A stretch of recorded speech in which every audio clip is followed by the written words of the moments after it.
Senhor Jesus? Que alegria poder estar com vocês aqui nessa manhã. A minha palavra é gratidão a Deus pela vida de cada um dos irmãos. E que Deus continue abençoando, mais do que já tem abençoado a sua vida, a sua casa, a sua família. A minha palavra também é gratidão pela vida do pastor Brenner, a pastora Nayara. Deus abençoe eles muito. Eu até comentei com o pastor Brenner que às vezes a gente não está tão perto, mas é uma pessoa que eu considero muito também e sinto Deus na vida dele. A atmosfera dessa igreja é gostosa, é diferente, e a gente sente a presença de Deus nesse ambiente. E a minha palavra é gratidão a Deus. Deus abençoe, obrigado. E é como eu disse aqui, nós estamos enviado pela igreja para um projeto, e é um projeto que é desafiador, e nós oramos, e Deus abriu o coração meu, da minha esposa. O termômetro é a mulher, né? Minha mulher não queria sair de Goiânia, não é que não queria, aí eu falei com Deus: Deus, o meu termômetro é ela, Senhor, não tem como fazer a obra dividido em casa, né? E aí ela acordou um dia e falou: vamos embora. E eu liguei para o pastor e deu certo. Então nós estamos indo como pastor para uma igreja na Flórida. E se você conhece alguém que está ali afastado, que foi para congregar e esqueceu de congregar e só quis trabalhar, manda o telefone lá no Instagram, manda o contato da pessoa. Nós vamos ficar em cima deles igual carrapato até eles voltar para a igreja, em nome de Jesus. Deus abençoe muito, esteja orando por nós. Nós vamos agora dia 8 de abril, e nós não temos nem previsão de retorno ao Brasil. Não tem, provavelmente daqui uns 5 anos, ou mais de 5 anos, se Jesus não voltar até lá, a gente volta para visitar a família ou algo assim, né? Então a minha palavra é gratidão, que eu sei que hoje, pela data, está sendo a minha última vez que eu vou pregar aqui, pelos próximos anos. Então eu quero deixar registrada a minha gratidão pela AD América 2, pelo pastor Brena, a pastora Nayara, pelos nossos... esqueci o nome do profeta. Marcão, Deus abençoe. O Bruno, que falou comigo, né, Bruno? Falou comigo ontem. E todos os obreiros dessa igreja, que Deus abençoe vocês muito mesmo, em nome de Jesus. Eu quero convidá-los a abrir sua Bíblia em Atos dos Apóstolos, capítulo de número 2, e o versículo de número 1. Atos dos Apóstolos, capítulo de número 2, e versículo de número 1. Nós vamos ler o versículo 1 e o versículo 2, o 1 e o 2. Atos 2, versículo 1. A Bíblia diz assim: E cumprindo-se o dia de Pentecostes, estavam todos concordemente no mesmo lugar, e de repente veio do céu um som como de um vento veemente e impetuoso, encheu toda a casa em que estavam assentados. E de repente veio do céu um som como de um vento veemente e impetuoso, e encheu toda a casa em que estavam assentados. Quantos podem dizer amém? Queridos, esse episódio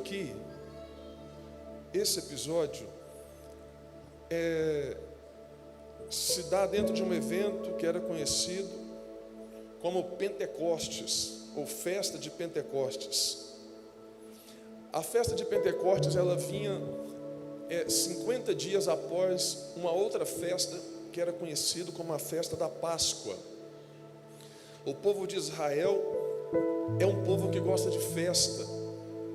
A Festa da Páscoa significa festa da lembrança. Era uma festa que eles tinham em memória, para lembrar, mas com selo de visão para o futuro, quando eles foram tirados da terra do Egito e levados para o deserto. Na festa da Páscoa, eles comiam o pão sem fermento e eles tomavam sucos de ervas amargas. O pão sem fermento simbolizava o tempo da dureza que Israel sofreu nas mãos de Faraó por aproximadamente 400 anos. E o suco de ervas amargas que eles tomavam, o simbolismo era para representar a amargura de Israel sofrendo nas mãos de Faraó. Passada a festa da Páscoa, vinha a festa de Pentecostes. E nessa festa de Pentecostes, Israel fazia 3 coisas. A primeira coisa que Israel fazia, todo Israel se reunia para louvar, para engrandecer o nome do Senhor, corpo, alma e espírito. A segunda coisa que eles faziam, todo Israel dizimava 10% de tudo que Deus estava dando para eles, ou que Deus tinha dado para eles. Eles dizimavam 10%. E a terceira coisa que eles faziam na festa do Pentecostes também, Israel ofertava em gratidão a Deus por tudo que Deus havia feito na vida deles. Por exemplo, eles ofertavam pela chuva para o milho, eles ofertavam pela chuva, pela colheita, eles ofertavam pela chuva que Deus mandava e a plantação crescia. Graças a Deus, graças ao ato de generosidade de Deus para com eles também. Então eles eram gratos a Deus por tudo isso. Nesse evento de Atos 2, podemos até chamar o livro de Atos como se fosse Atos do Espírito Santo, porque o livro de Atos vem representando as ações do Espírito Santo. Aqui em Atos dá o início também da igreja primitiva. Em Atos você vai ver as ações de manifestação dos céus na terra sobre a vida de pessoas. Tem situações que você vai encontrar em Atos, mas você não vai encontrar em outro livro da Bíblia. Mas o episódio de Atos 2, ele fala muito com a gente, ainda mais numa manhã como essa, porque a epígrafe do capítulo vem colocando em cima de Atos 2, a descida do Espírito Santo. E na sequência, vem dando detalhes profundos de algo que a gente precisa entender quando falamos sobre avivamento, quando nós falamos sobre renovo espiritual, quando nós falamos sobre graça, sobre ser cheio, sobre ser transbordante. E o Espírito Santo é quem faz isso. Nós não somos cheios por causa da nossa oferta, nós não somos cheios por causa do nosso dízimo, nós não somos cheios pelo nosso tempo de membro ou de crente que nós temos. Quem faz essa ação na vida do cristão é o Espírito Santo. O Espírito Santo, ele não é um facho de luz como alguns dizem.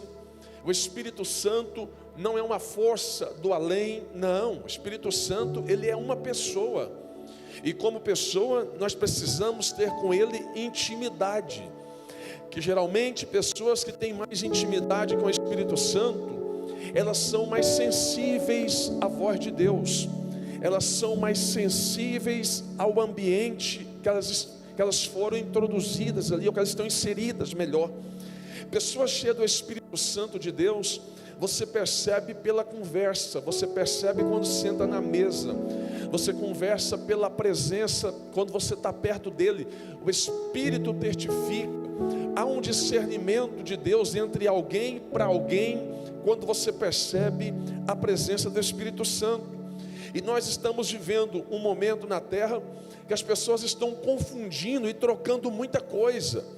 Há movimentos que a gente percebe que tem muito oba-oba, mas não tem uma manifestação de transformação. Porque a pessoa do Espírito Santo, ele não vem apenas para te alegrar por um momento, ele vem para transformar a sua vida para a vida. A manifestação do Espírito Santo não é para nos dar um êxtase espiritual entre 9 da manhã e meio-dia. É para nós sairmos daqui e ter continuidade. O Espírito Santo, eu posso dizer assim, me permita usar a linguagem bíblica. Se Deus é o presente para a humanidade, o Espírito Santo é o presente de Deus para a igreja.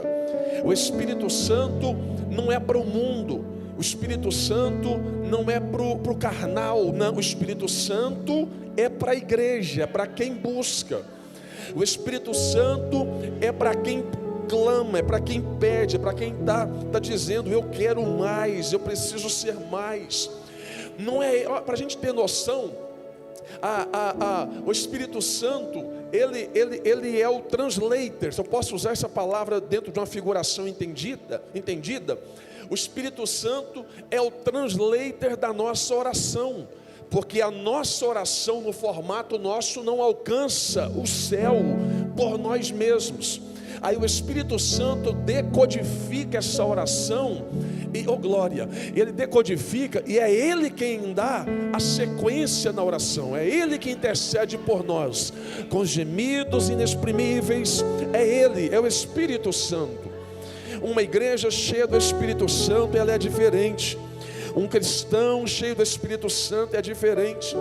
Nesses últimos dias, meu e da minha esposa em Goiânia, a gente estava selando, eu e a minha esposa estávamos selando em oração a nossa viagem, e uma das coisas que o Espírito Santo me incomodou foi sobre isso. Foi sobre dizer: Carlos Maia, aproveita os últimos dias que você estará em Goiânia e no Brasil, e não é que não pregue, mas evite pregar mais daquilo que é interessante para o povo, e comece a falar mais sobre aquilo que é do céu para o povo, que é mais interessante, que é a presença de Deus.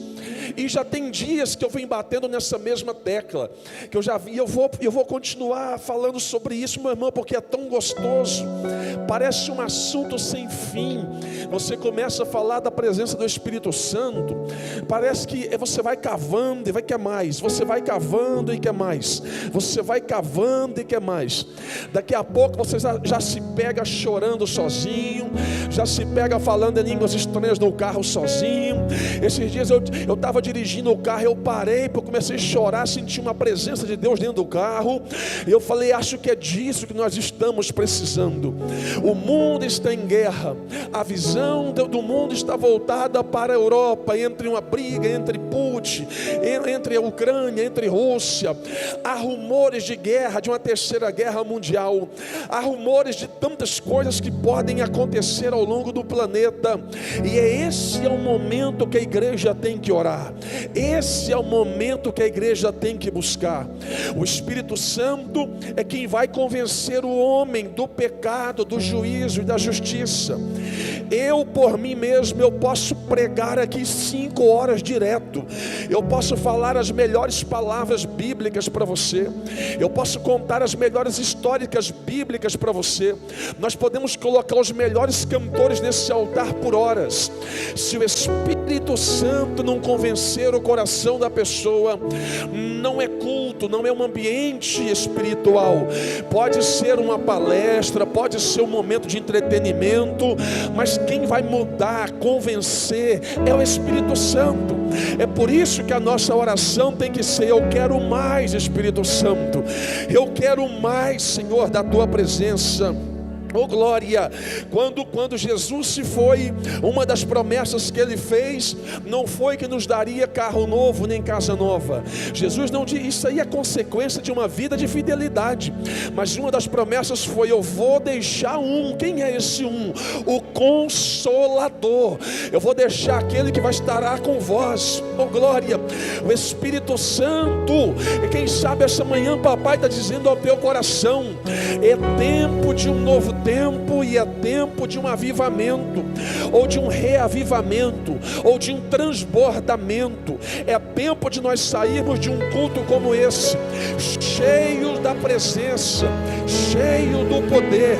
É tempo de você andar na rua e marcar a sua calçada, marcar os seus vizinhos, marcar os seus amigos, aonde você passar, aonde você tocar, aonde você correr, aonde você estiver, pessoas olhar e vai dizer: tem um negócio diferente nele, tem um negócio diferente nela. Isso não é ação do homem, isso é ação de Deus. Oh glória, oh glória. Será que você pode adorar o nome de Jesus? Mas o Espírito Santo deve ser objeto da nossa busca. Os discípulos não aguardaram a promessa do Espírito Santo passivos, mas eles aguardaram em oração. Se você olhar a história dos avivamentos que aconteceram ao longo da história, você vai ver que todos os avivamentos teve o motor propulsor, o pavio que foi riscado, começou com oração, começou com jejum, começou com palavra, começou como nós estamos aqui, reunidos num só propósito. Por exemplo, o ano é 1703, e o nome de um jovem, o nome dele é Jonathan Edwards. É um jovem que com seus 17 anos de idade, ele forma em teologia, ele começa a exercer o chamado dele, porque o coração dele está em chamas. Jonathan Edwards, ele começa a orar, jejuar e ler Bíblia, orar, jejuar e ler Bíblia, e ficaria marcado no ministério do pastor Jonathan Edwards, um dos sermões que marcaria muitas pessoas, que pecadores nas mãos de um Deus irado. 48 horas antes desse sermão ser ministrado, Jonathan Edwards, ele vai tirar um período de oração e de jejum, e o seu devocional não era menos do que 6 horas de oração e de leitura. Conta que quando ele foi pregar a palavra no dia desse sermão, as pessoas choravam, gritavam e uivavam dentro do templo e pediam por misericórdia a Deus, por causa do tamanho da presença de Deus que estava naquele ambiente. Quem é que não se lembra de um outro homem chamado John Wesley? O ano é 1728. John Wesley foi um dos maiores pregadores inglês, tão verdade que ele foi um dos líderes da igreja wesleyana. John Wesley foi o precursor do movimento metodista. O devocional de John Wesley era mais de 4, 5 horas voltado em oração e leitura bíblica. John Wesley gostava muito de pregar ao ar livre, de fazer cruzadas na rua, de fazer movimentos evangelísticos, e a pregação de John Wesley não era voltada para a terra, era voltada para o céu. E ele sempre dizia: arrependei-vos dos seus pecados, há um tempo de arrependimento. Ele sempre pregava dizendo: o Espírito Santo, procure o Espírito Santo, busque o Espírito Santo, a presença do Espírito Santo. Homens como esses foram homens que marcaram histórias ao longo dos anos pela presença do Espírito Santo. Quem é que não se lembra da história de um homem chamado William Seymour? O ano é 1770. O William Seymour foi um dos precursores do movimento, ou melhor, do avivamento na Rua Azusa. Há um detalhe interessante nessa história, porque o William Seymour, ele era analfabeto e ele era cego, mas isso não impedia ele de buscar a presença do Espírito Santo. E ele aluga um galpão velho, um armazém velho na Rua Azusa, e ele começa um movimento que na época para muitos era loucura. E ele começa a orar e jejuar, cantavam, oravam e jejuavam, e a presença de Deus naquele ambiente começou a ser tão grande, que as pessoas passavam um quarteirão de distância daquele ambiente, e elas sentiam a presença de Deus naquele local, pela presença do Espírito Santo de Deus. As pessoas entravam de uma forma de um lado e saíam de outra forma do outro lado.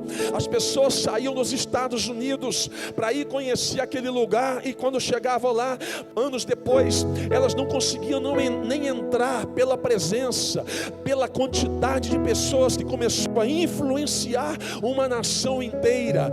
Um homem cheio da presença, uma mulher cheia da presença de Deus, ela tem o poder de influenciar um bairro, um edifício, uma vila, uma cidade, um país. O que nós estamos precisando no Brasil não é de bons políticos, não é de pessoas bonitas, ricas e maravilhosas. O Brasil está precisando de homens e mulheres cheios da presença do Espírito Santo de Deus.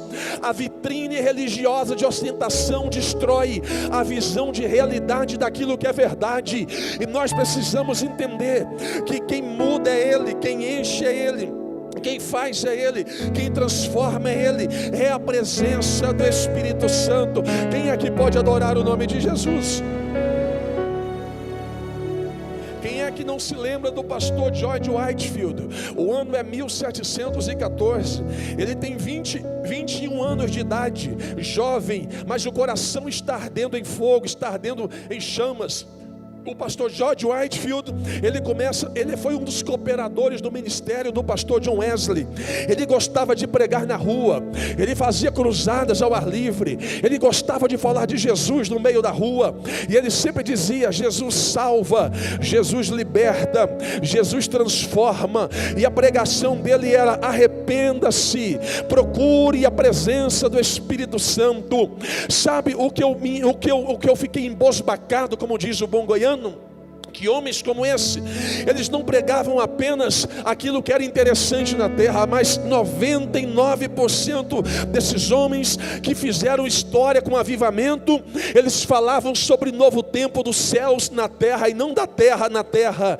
George Whitefield, ele marcou história falando daquilo que o Espírito Santo era capaz de fazer.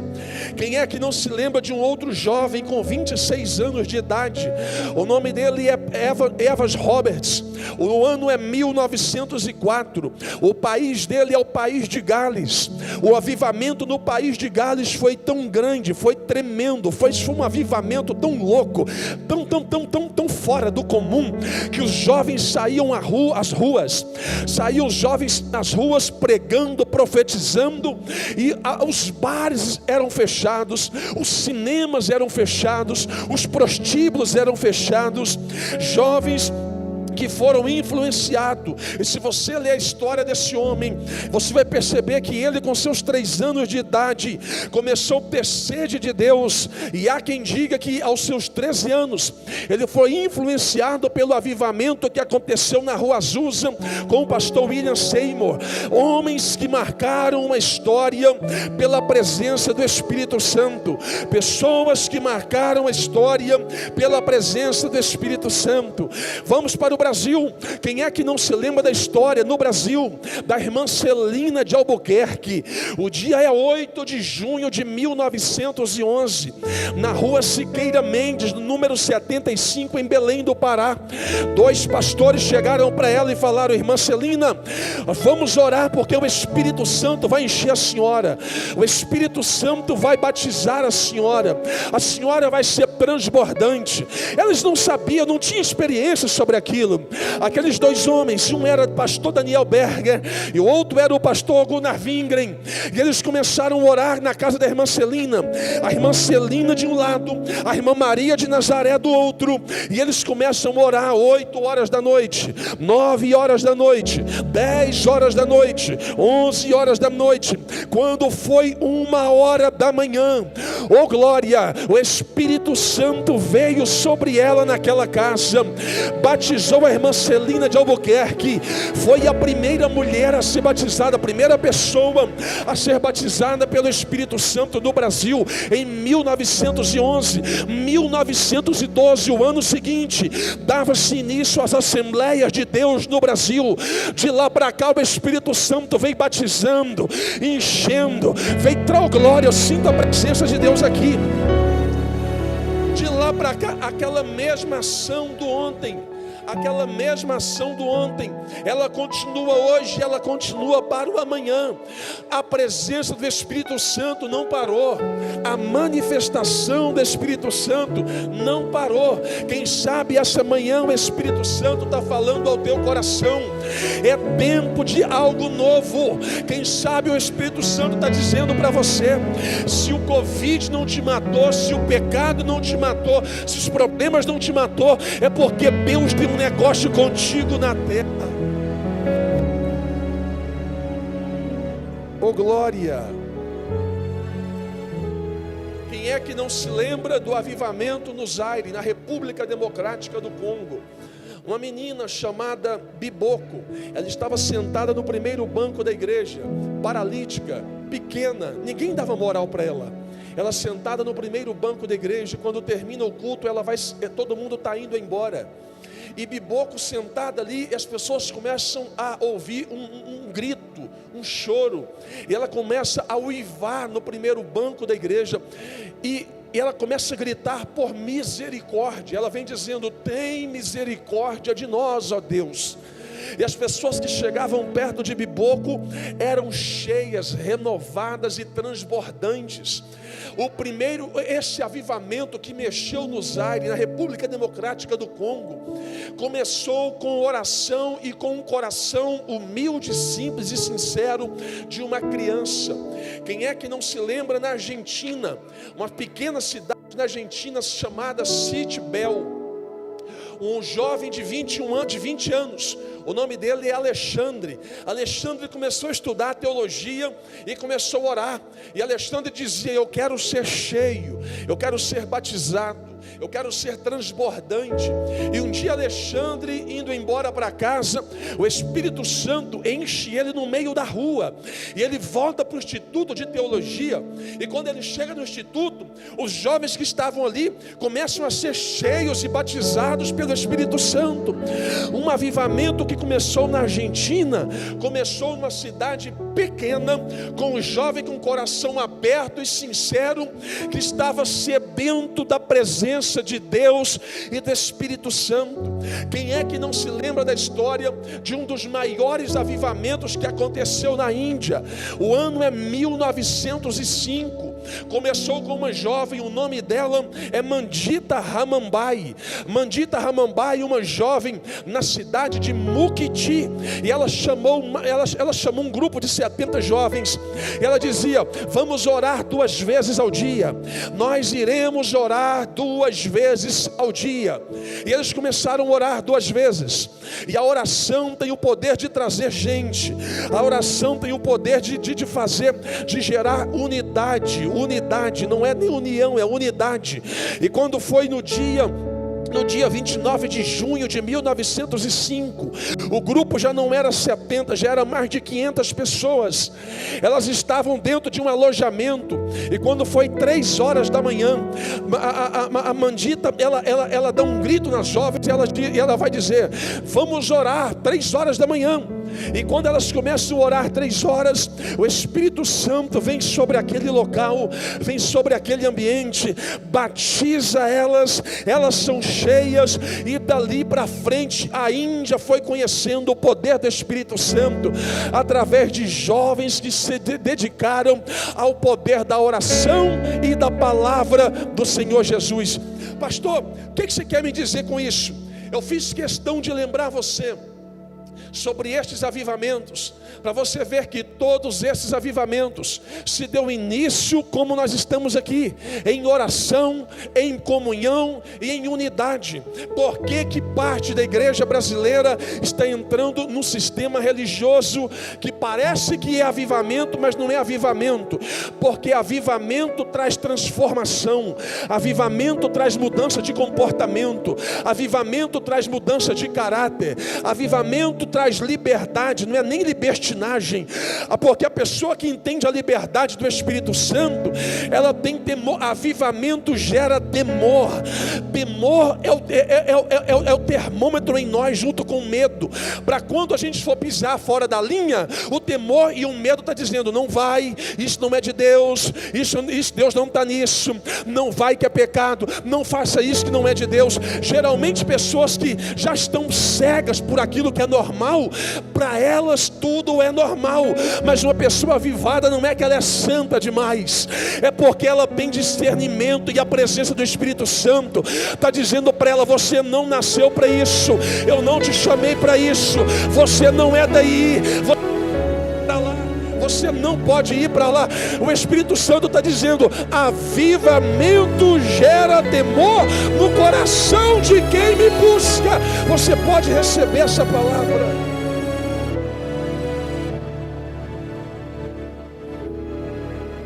Homens cheios da presença.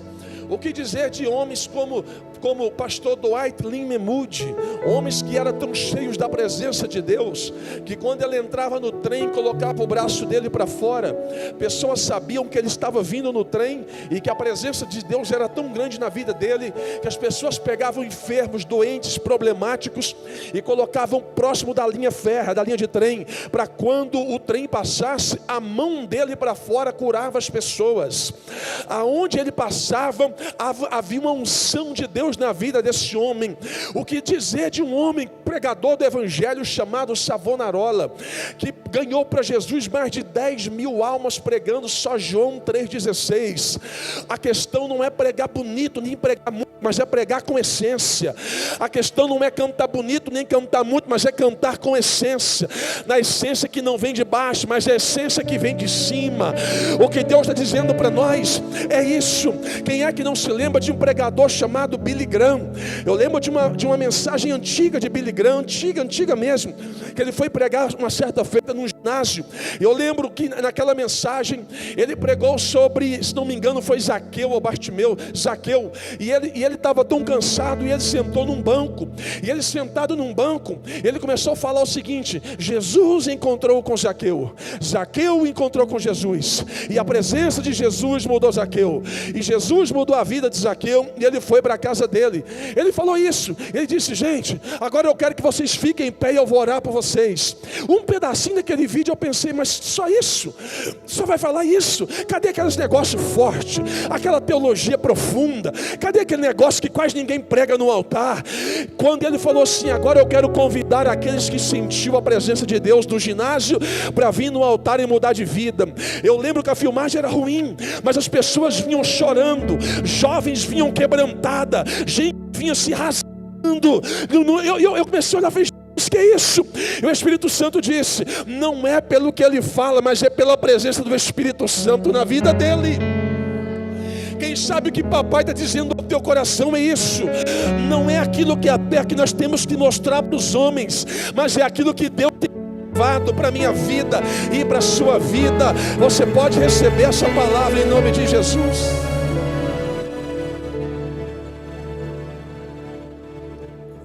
Dois tipos de unção. Tem a unção que é liberada sobre a sua vida, e a unção que é liberada através da sua vida. A unção que é liberada através da sua vida é para curar, é para transformar.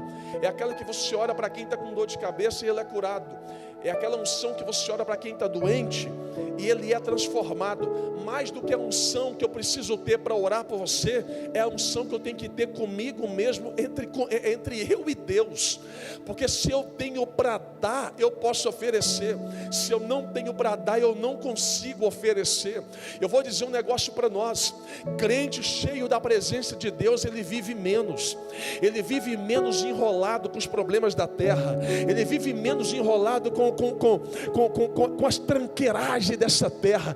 Crente cheio da presença do Espírito Santo, ele não tem tempo para fofoca, ele não tem tempo para calúnia, ele não tem tempo para difamação, ele não tem tempo para as coisas podres da terra, porque está pisando na terra, mas a visão dele é o céu, a visão dele é em cima.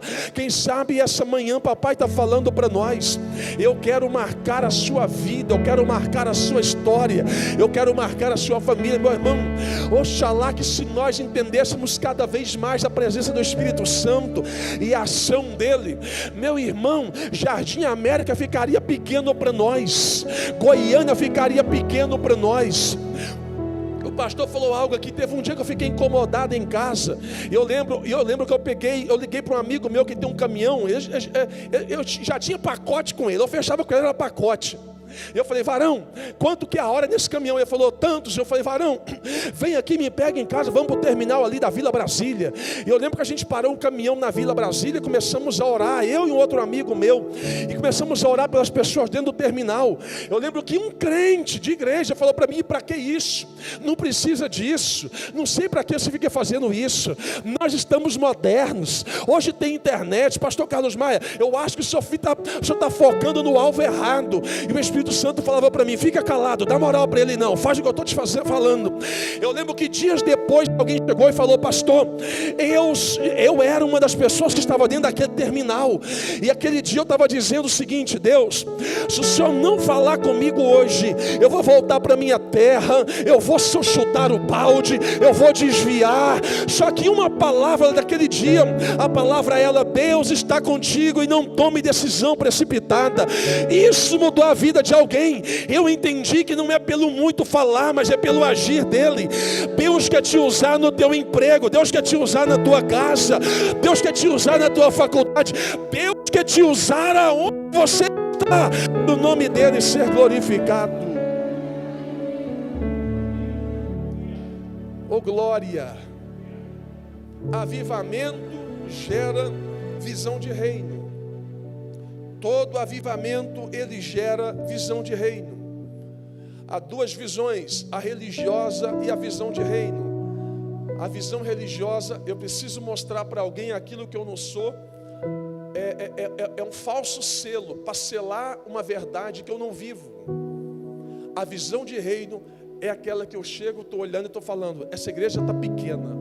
Alguém vai dizer: não está não, está grande. Não, está pequena, porque o projeto que nós vamos fazer pela ação de Deus é tão grande que vai ter que quebrar para o lado ou para cima. O religioso é aquele que vai falar: pastor, está tranquilo, não mexe com isso não, pastor. Tá bom, pastor, para com esse negócio. O religioso, ele é administrativo, ele só quer administrar o que já está legal. O visão de reino, ele tem sede, ele está falando: eu quero mais, nós vamos para cima. Nós vai bater na porta até a porta abrir. Nós vamos marchar até o mar vermelho se abrir.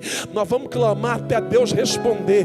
Meu irmão, gente com visão de reino é diferente. Eu sei que você tem visão de reino, é por isso que Deus te trouxe nessa manhã aqui.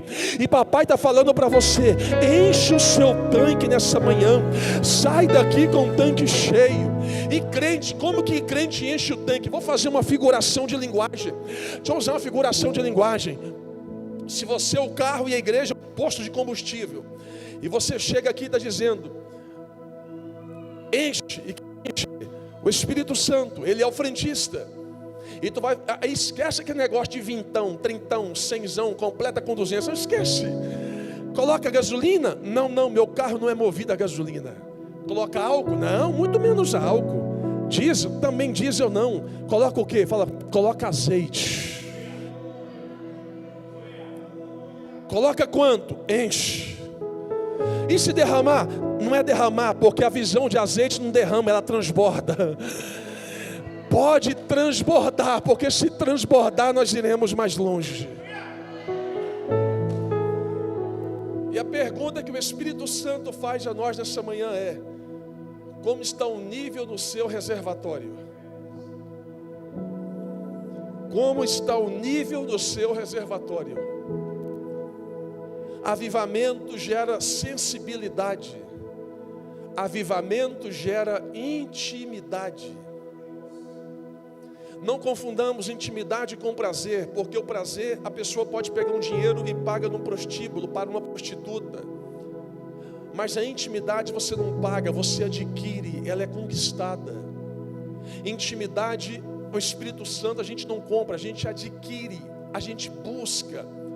Por que tem pessoas religiosas ao extremo, eles não têm intimidade? É por isso que você vai ver sempre no Brasil pessoas que cantam, você não sente. Pessoas que pregam, você não sente. Ambientes que se dizem ser mas não é.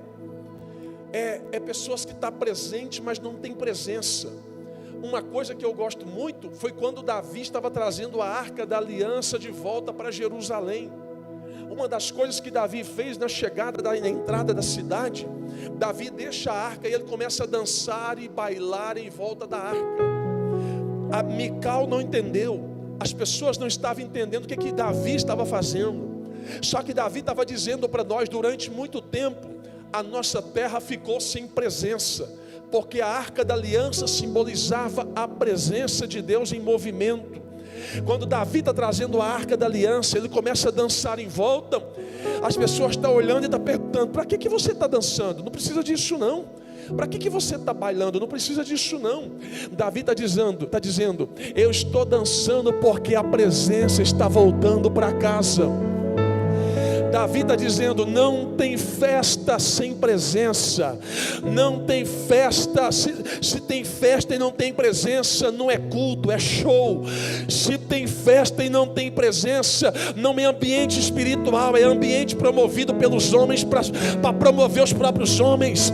Davi está dizendo, a presença está voltando, e se ela está voltando, você pode dançar, você pode bailar, você pode alegrar, porque a presença de Deus está voltando para casa.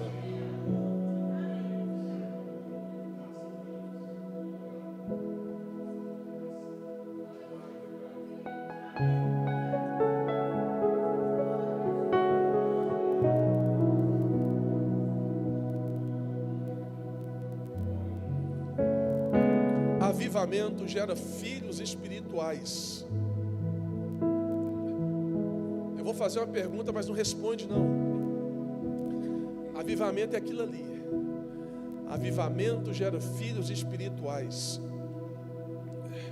E a pergunta que eu faço é: quantos filhos espirituais você já gerou em 2022? Agora eu vou falar, não é nem para você, mas a nível de gente, de senso comum. Tem pessoas que ele não ganha ninguém para Jesus. Ele faz caçar briga, confusão e tirar 4 ou 5 da igreja. Avivamento gera filhos espirituais. A questão de gerar filhos espirituais não é pregar num altar para que a pessoa levante a mão e diga, eu quero Jesus. Não é só isso. Gerar filhos espirituais é com a vida. Há quem está olhando para mim e para você todos os dias. Esses dias atrás eu estava com a minha esposa aqui próximo de um centro médico aqui próximo. E eu estava sentado numa banqueta, minha esposa entrou para ser atendida, eu sentado numa banqueta. E um homem começou a olhar para mim e me encarava. Olhava e me encarava. Mas ele me olhava e me encarava de uma forma tão estranha que eu fiquei incomodado. E por um momento eu falei, o que esse homem está olhando para mim? O que esse camarada está olhando para mim? Não para de olhar para mim. Mas olhando assim, olho no olho o tempo todo. E eu mudei de lado, ele olhava. Eu mudei de cadeira, ele olhava. Aí eu levantei, eu falei, eu vou nele, eu vou perguntar o que está acontecendo. E quando eu levantei para ir nele, mas só para perguntar, porque eu estava incomodado. Quando eu cheguei perto dele, ele falou assim, você é o pastor Carlos Maia? Eu falei, sou eu mesmo. Ele falou, estou olhando para ver se é o senhor mesmo. Eu falei, Pai do Senhor Jesus. Pai do Senhor, varão, tudo bem? Eu falei, por quê, pastor? Porque eu entendi aquele dia, tem gente de longe te olhando e você não sabe. Quem sabe o Espírito Santo está falando para você lá no seu trabalho, os frutos que você dá, vai gerar vida ou vai gerar morte para alguém? No trânsito, lembra daquele fato que aconteceu em Campinas? Aqui em Campinas, próximo à Praça A, quando ficou conhecido isso em Goiânia, quando o irmão parou com o carro na faixa de pedestre, o rapaz de trás veio e bateu na traseira dele, saiu do carro de trás com o da frente, começou a brigar, questionar, discutir um com o outro. O de trás mais forte pegou no colarinho dele e armou para dar um murro. De baixo falou, o sangue de Jesus tem poder. O de cima falou, você é crente? Ele falou, sou. Ele falou, desculpa, Pai do Senhor Jesus. Os dois eram crentes. Aí a pergunta que nós fazemos é, quais são os frutos que nós estamos dando fora das 4 paredes? As pessoas estão olhando para nós, está vendo Deus ou o diabo. As pessoas estão vendo em nós frutos bons ou uma árvore podre. As pessoas estão olhando para mim e para você, ou elas estão vendo Deus ou está vendo o inferno. As pessoas estão olhando para nós, estão querendo ser como nós ou não querem ser como nós. Nós precisamos gerar isso, desejo nas pessoas.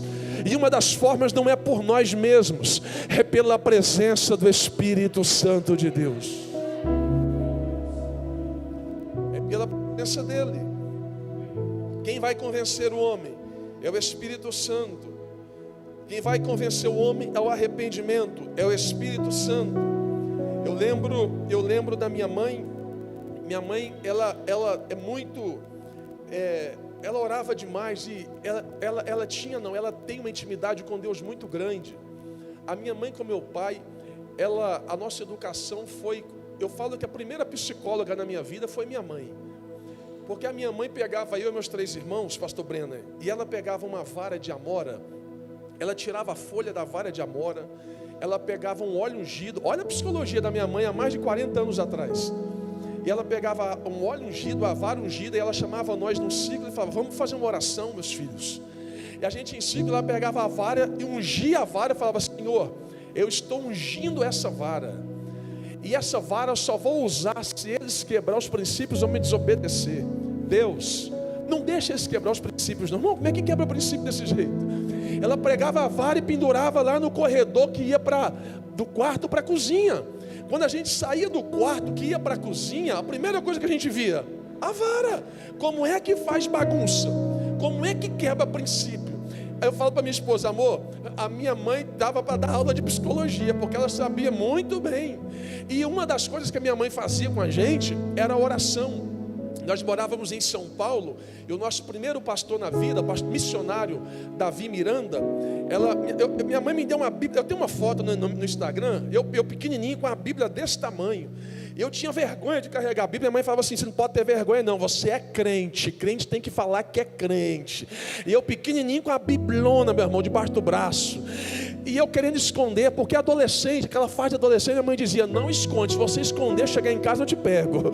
E eu andava com a Bíblia na rua, e teve um dia que a minha mãe e meu pai falou assim para nós, hoje vocês vão ser batizados pelo Espírito Santo.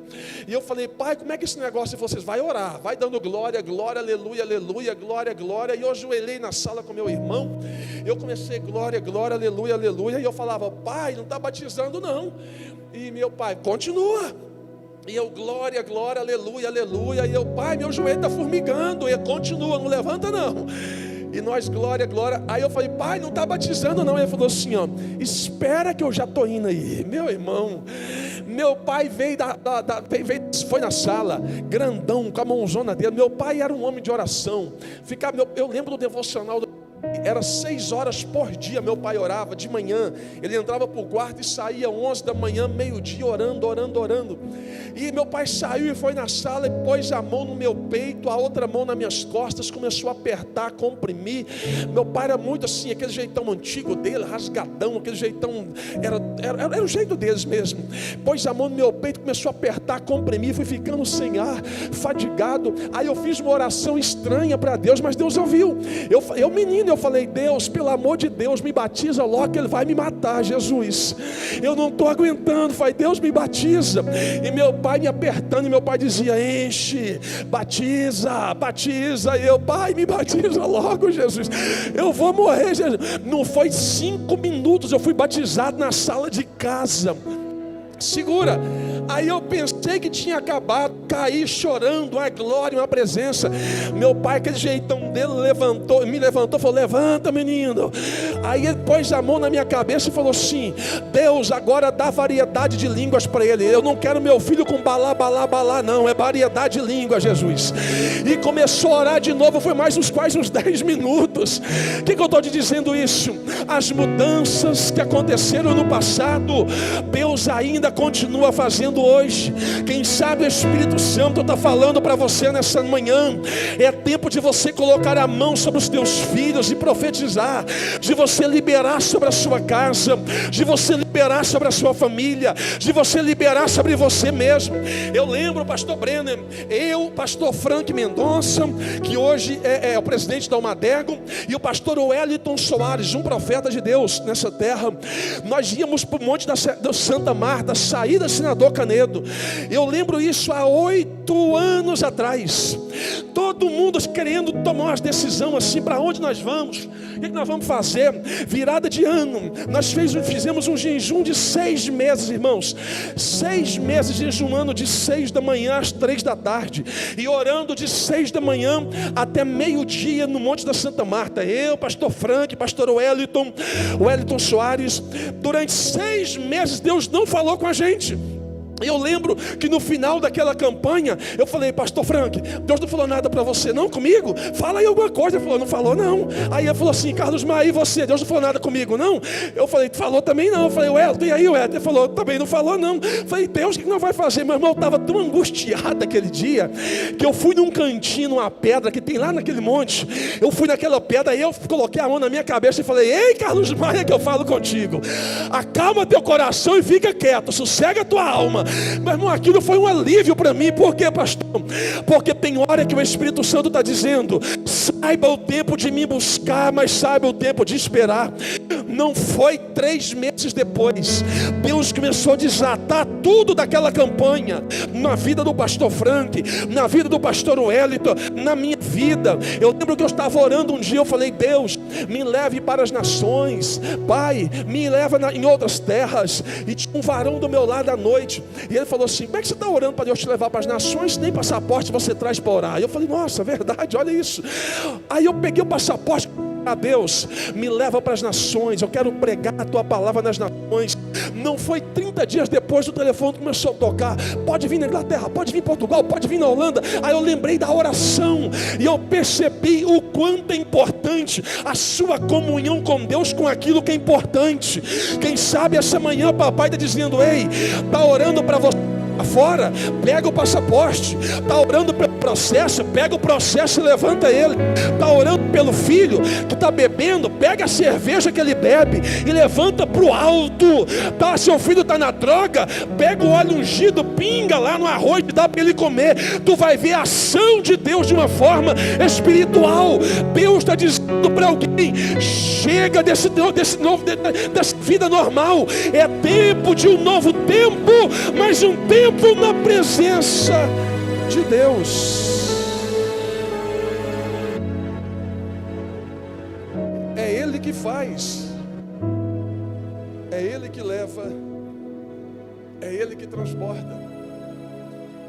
A fechadura da minha mãe, ela tinha dado problema. Minha mãe morava no setor Água Branca, e minha mãe, essas loucuras de oração dela, tem hora que minha mãe vai orar por algumas coisas, eu falo: mãe, cuidado com o que a senhora vai orar, hein?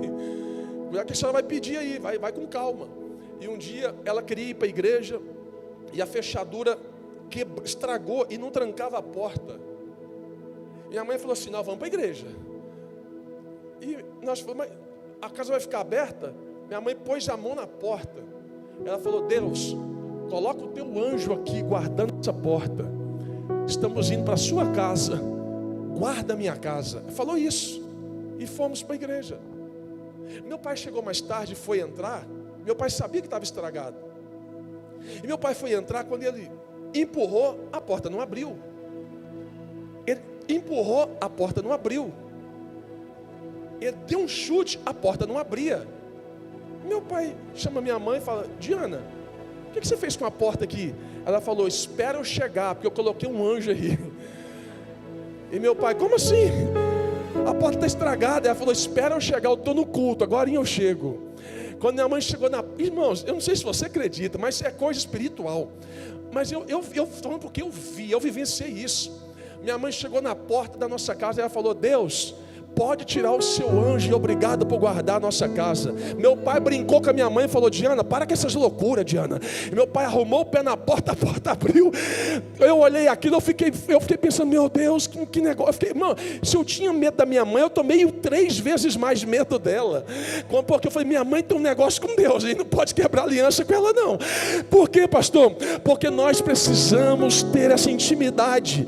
Quem sabe o Espírito Santo está falando ao teu coração: é tempo de um novo tempo para a sua vida. Comece a usar a autoridade de Deus na sua casa, comece a usar a autoridade de Deus na sua família.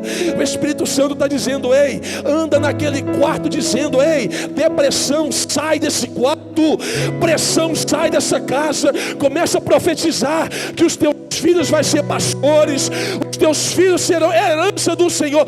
O diabo não vai tocar na tua casa, porque é a presença de Deus.